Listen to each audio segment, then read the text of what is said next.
여단, A의 일가를 부숴버리겠어.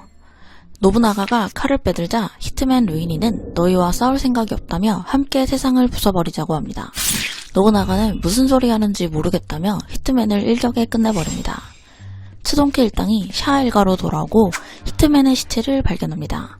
여단은 자신들을 얕보고 살쪄내는 A 일가를 잡기로 했으니 모레나의 정보를 주면 히소카보다 그쪽을 먼저 처리하겠다고 말합니다. 츠동키는 이 모습을 보고 다시금 마음을 굳게 먹습니다. 여단 전원에게 기필코 색종이에 사인을 받기로. 모레나 일당들의 아지트. 한편 모레나 일당들의 아지트에선 공간이동 능력을 사용할 줄 알았던 루이니가 죽은 후 일당들의 레벨업이 어려워졌습니다. 아지트 안에 시체가 나뒹굴고 있는 것으로 보아 루이니의 능력으로 사람을 아지트로 납치, 그리고 살인을 통해 레벨업을 반복하고 있었던 것 같습니다. 항쟁이 시작되며 바깥의 감시도 삼엄해진 상태라 밖으로 나가 사냥하는 거 위험 부담이 큽니다. 어떻게 해야 할지 회의를 하는데 그중 보콘테가 자신의 문 능력을 사용하자고 합니다. 그리고 아지트로 돌아온 누군가가 문을 열어도 되냐고 물어봅니다. 이것을 물어본 이유는 루이니의 공간이동 능력 조건 때문입니다. 루이니가 원래 있었던 방이라면 어디든지 돌아갈 수 있지만 만약 방 안이 밀실이 아니게 되면 능력이 리셋돼서 두 번 다시 그 방에서 능력을 쓰지 못하게 되기 때문입니다. 그걸 알고 있는 모레나 일당들은 방 안으로 들어가기 전 확인을 했던 것으로 보입니다. 하지만 루이니는 죽었으므로 열어도 된다고 말합니다. 돌아온 일당들은 힐리기와 파드위의 싸움 중 멀리서 총을 쏘았던 두 명으로 통하지 않자 모레나에게 조언을 구하기 위해 아지트로 돌아왔습니다. 수갑을 비둘기로 바꿔서 두르고 다니는 힐리기를 상대하기 위해 모레나에게 조언을 구합니다. 방출계 능력자가 낸으로 원거리 무기를 만들어 대처하는 것이 어떨 것 같냐는 질문에 모레나는 내는 경험과 기술, 오어라의 총량 등에 따라 방어력, 공격력 모든 것이 달라지므로 모르겠다라고 답합니다. 하지만 적을 쓰러뜨리기 위해 한 번 쏘는 게 부족하다면 여러 번의 원거리 공격도 가능하며 적을 쓰러뜨리려면 몇 번을 쏴야 하나를 알 수 있는 능력을 부여하는 것도 재밌을 것 같다는 아이디어를 내놓습니다. 또한 꼭 방출계 능력이 아니더라도 적의 본체나 능력을 제한하는 능력을 이용하는 것 또한 방법이 될 수 있다고 말합니다. 모레나와 일당들의 대화를 보면 현 상황을 완전히 게임처럼 인식하고 있으며 이를 즐기고 있는 듯 보입니다. 보스인 모레나를 게임 마스터라 부르는 것부터가 이들의 생각을 여실히 보여주는 것 같습니다. 레벨 21이 되어야 내 능력이 명확해지는데 아직 레벨을 다 올리지 못한 멤버들은 어떻게 해서 레벨을 올려갈지 앞으로의 이야기에 진행이 될 것 같습니다. 히소카의 행방과 자크로 린치의 클로로와의 협상. 392화에서 히소카가 자크로의 질문에 대답 없이 웃으며 끝이 났었습니다. 기절해 있는 자크로를 린치가 깨웁니다. 영화를 보러 가자던 히소카의 말이 마지막이었다는 것으로 보아 히소카에게 당한 것 같습니다. 힐리기에게 이를 알리자 히소카의 마지막 말을 힌트로 삼아 3층의 영화관 주변을 조직원들과 함께 수색합니다. 그 사이 자크로와 린치는 클로로를 찾아 딜을 하기로 합니다. 히소카의 행방을 알려주는 대신 A 일가를 처리해달라고요. 힐리기 히소카 발견, 그리고 설득. 8관에서 영화를 보고 있는 히소카를 발견하고 힐리기가 다가가 단도직입적으로 부탁이 있다고 말합니다. 마피아의 항쟁이 진정될 때까지 1층의 V2 구역으로 가 호락을 즐기고 있어달라고요. 왜? 라무는 히소카의 질문에 현재 상황이 여단과 손을 잡고 마피아가 A 일가를 부수고 있는데 거기서 히소카가 끼어들 경우 휴우와 샤 일가도 히소카를 적으로 볼 수밖에 없는 상황이 된다고 말하자 히소카는 혼돈은 싫지 않은데라 말합니다. 그러자 힐리기는 배의 밸런스를 지키는 게 우리의 목적으로 여단과의 싸움을 말릴 생각이 아니라 오히려 동시대 괴물들의 싸움을 가까이에서 보고 싶다고 생각한다며 이쪽의 사정을 생각해 여단과의 다툼을 잠시만 미뤄주지 않겠냐 설득합니다. 그러자 히소카는 나와 여단 중 누가 이길 것 같냐고 물어봅니다. 미안하지만 여단파라고 답합니다. 히소카는 솔직한 사람도 싫지 않다며 제안을 받아들입니다. 대신 여단 쪽에서 시비를 걸면 피하지 않을 거라는 조건을 붙입니다. 스마일 제로. 한편 힐리기에게 정보를 팔기로 한 국왕군이 이 구역에서 힐리기가 성금 3천만을 들고 올 때까지 기다리고 있습니다. 일반인과 슈 일가의 다툼이 있었다는 정보를 얻었던 샤 일가가 먼저 이 구역에 도착했습니다.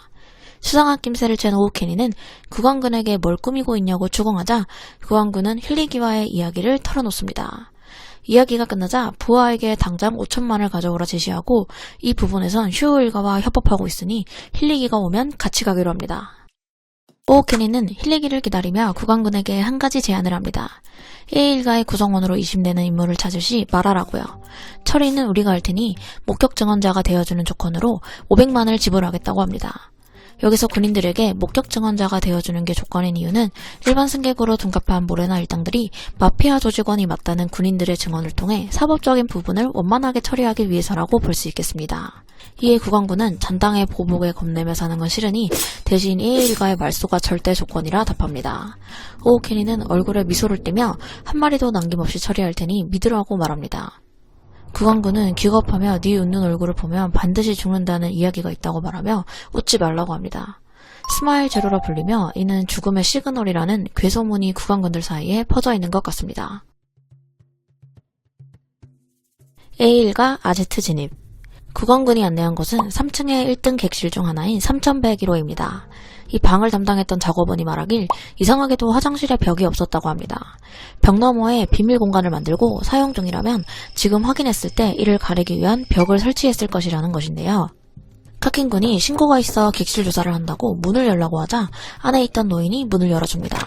군인이 조심스럽게 방 안으로 들어가고 힐리기와 오오케니가 따라 들어가기 위해 안을 살피는데 군인이 한순간에 사라져버렸고 할아버지만 우두커니 침대에 앉아 캥기는 게 없다며 들어오라고 말합니다. 힐리기는 칼을 던지며 나이프는 사라지지 않는 걸 확인합니다. 그리고 노인에게 문 가까이 오라 말하며 다음번엔 빗맞지 않을 거라고 경고하며 393화가 끝납니다. 393화를 정리하면 현재 여단 전원의 위치는 대략적으로 이러합니다. 현 위치가 확실한 핑크스와 페이타 노부나가는 A일가를 부숴버리기로 정하고 히소카를 찾으러 5층에서 위로 올라갈 예정입니다. 그리고 추동키는 여단 전원에게 사인을 받기 위해 1층 만물상에서 어떻게든 색종이를 구할 생각입니다. 클로로도 팀을 잃었는데 보놀레노프, 시즈크와 함께하고 있으며 위치가 바뀌지 않았다면 4층에 있을 확률이 높습니다. 3층에 있던 자쿠로와 린치가 협상을 위해 클로로의 행방을 찾고 있습니다. 샤아일가와 노부나가 팀의 협업은 서로 이해관계 일치로 자연스럽게 흘러갔다면 슈어일가는 히소카의 위치와 A일가의 말소를 교환으로 협상하는 상태라 클로로가 어떻게 할 것인지 주목해 봐야 할 것 같습니다. 그리고 3층에서 힐리기의 설득이 히소카의 마음을 움직여 여단이 싸움을 건다면 피하지 않는 조건으로 1층으로 가기로 했습니다. 1층으로 가기 위해선 직속 파이프를 이용해야 할 것인데 그렇다면 히소카가 4층으로 내려갈 수도 있다는 것인데요. 현재 3, 4층에 여단과 히소카, 마피아들이 몰려있어 일촉즉발의 상황이 연출되고 있습니다. 과연 히소카는 1층으로 아무런 변동 없이 갈 수 있을까요? 만약 1층으로 원만하게 도착한다면 크라피카가 1층에 있으므로 이들이 만날 가능성도 있어 보입니다. 요쿠신에서 여단이라는 공동 목표를 가지고 협업했던 적이 있으므로 비슷한 상황으로 흘러가는 것도 재밌을 것 같네요. 마지막으로 지금까지 나왔던 키워드를 통해 약간의 고찰을 한번 해보도록 하겠습니다. 첫 번째, 문의 능력. 23명의 모레나 일당 중 루이니와 파드이유가 죽어 21명이 남은 상태입니다. 루이니가 죽은 후 레벨업이 힘들어지자 포콘테란 인물이 자신의 문 능력을 사용할까 라며 이쪽에서 초대하거나 먹잇감이 올 때까지 기다리는 능력이라고 설명합니다. 모레나의 아지트로 의심되는 3101호로 들어간 군인이 수색을 위해 문을 열고 들어가다 순식간에 사라졌습니다. 아마도 이것이 포콘테의 문 능력일 수도 있겠습니다. 방 안에 있던 노인은 모레나 일당 중 한 명이었는데요. 3101호실의 능력이 누구의 능력이며 어떤 능력인지 앞으로 진행되는 화에서 집중해서 보면 재밌을 것 같습니다. 두 번째, 스마일 제로.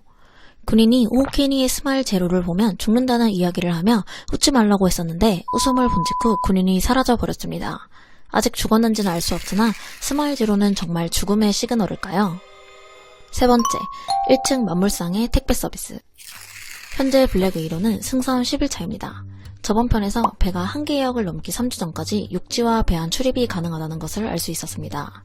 암흑대륙 항해 일정을 살펴보면 이 한계역을 지나 5주간 더 항해하면 신대륙에 도착한다고 합니다. 여기까지가 카킨가의 항해이고 여기서부터 암흑대륙까지는 헌터협회가 모라우의 배를 타고 나가기로 정했습니다. 협회원들의 회의에서 모라우의 배를 타고 가기로 한 것과 짐을 옮기는 것에 노부의 능력을 쓰기로 했다는 것을 보아 이들 또한 암흑대륙 원정에 함께하는 것인데요. 하지만 이들의 모습은 한 번도 나오지 않았습니다. 노부의 능력을 사용할 수도 있고 현재 배 어딘가에 타 있을 수도 있겠습니다. 여하튼 새로운 헌터들이 등장할 수 있다는 것을 생각해 볼 수 있겠습니다. 네 번째, 보놀레노프의 변신과 시즈크의 변장. 클로로와 팀을 이룰 때 시즈크는 변장 후 히소카를 찾기로 했으며 보놀레노프는 자신의 능력을 이용해 변신을 하기로 합니다. 그리고 쓸 머리가 없으므로 클로로에게 부탁한다고 했는데요. 이 부탁이 구체적으로 어떤 것인지 알 수 없으나 이들의 대화를 보아 분명히 클로로 일당은 변장을 하고 있을 것이므로 자쿠로와 린치가 이들을 찾는데 애를 먹을 수도 있겠습니다.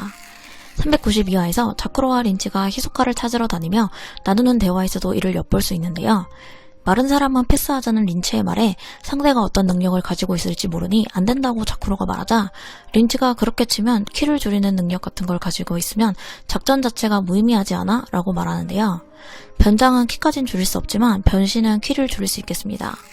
보놀레노프의 능력의 이름이 메타모르포젠인데 독일어로 변형이란 뜻이며 이것은 슈트라우스가 작곡한 노래 제목이기도 한데요. 이것의 부제는 23명의 솔로 현악주자를 위한 습작입니다. 이 곡의 특징은 중간에 베토벤의 교향곡, 영웅의 장송행진곡이 인용되었다는 것인데요. 장송행진곡은 여단과 연에 있는데 요코신 편에서 오복인이 죽었을 때 클로로가 마피아와 여단이 싸우는 소리를 레퀴엠에 비유했었습니다. 요코신의 그 장면이 배 안에서 다시 재현되는 것일까요? 보놀레노프는 누구로 변신해 있으며 클로로에게 쓸머리를 부탁하는 것은 어떤 의미인지, 그리고 시즈크의 변장, 클로로가 둘에게 해줬으면 하는 게 있다고 말한 것에 유의함을 보는 것도 하나의 재미가 될 것 같습니다.